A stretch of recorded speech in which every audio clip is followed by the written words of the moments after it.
Okay, this is the revision for Food Resources Gateway 1. Basically, we're looking at how and why food consumption patterns have changed since the 1960s. Key thinking question: is technology a panacea for food shortage? Can it really solve the food shortage problem that we apparently have? Okay, are GMOs the new way forward, the new Noah's Ark?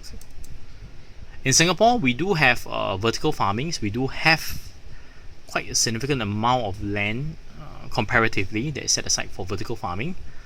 It is a highly technology capital intensive form of farming. Basically involves planting upwards in racks, but it still takes up a lot of space. It is a traditional soil-based farming, although it can also be used to support hydroponics. Variations in consumption. Basically, you look at this. We are looking at economic indicators and social indicators. Economic indicators that we track include things like GDP per capita. Okay, that's the gross domestic product per person in the country. Employment opportunity is another one that is tracked. Social indicators that we look at include adult literacy and, of course, life expectancy. So what is GDP per capita? Basically, it's the total amount of goods and services, monetary-wise, divided by the population. So the bigger number that you have, the higher chance that there's going to be a more developed country. Productive industries with well-developed services will also tend to have higher GDP because they earn more money. Employment opportunity refers to whether it is easy or whether it is largely available jobs in a country. So if you have more opportunity, means the locals will have actually got a higher chance to get a job. However, the opportunity may be there, but the locals may not actually secure the jobs. There are variants within the real world. Higher employment rate normally means you have a more stable income, and as a result, you can afford a better standard of living.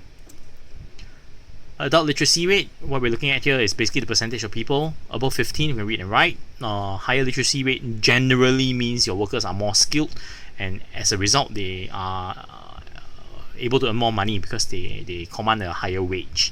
Higher literacy rate also tends to be an indicator taken for your country's development. However, there are certain countries that are considered developing countries, but they have very high literacy rate due to particular economic political policies that the ruling government has on education.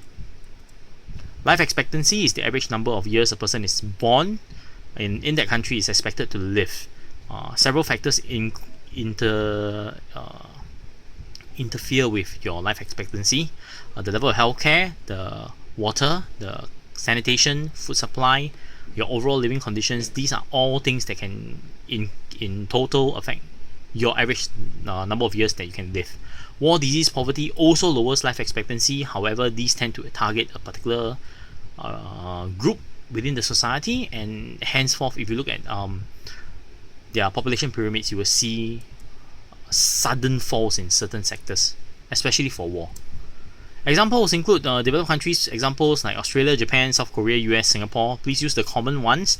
Don't use the obscure ones. Use things like Singapore, Japan, very safe examples. Less developed countries, stick with the Brazil, the Bangladesh, Indonesia, Uganda. Although China is considered LDC, however, please remember that cities in China are actually more developed than Singapore. Indicators of food consumption. You're looking at three main indicators here: daily calorie intake, food consumption per capita, and starchy staples as a percentage of all calories. Now, per capita wise, you're still looking at per person per year, and in this case, we're looking at how much food the person actually consumes in kilograms. Individual groups, they consume different component groups like meat, vegetables, and cereals in different percentages. Generally, if you look at food consumption, DCs tend to take more in total. More meat, more vegetables. LDCs tend to take more cereals because of affordability reasons. Daily calorie intake, refer to the graph in your textbook, page 94. Energy, it refers to the energy obtained from the food consumed by you in a day. Measurement is in kilocalories.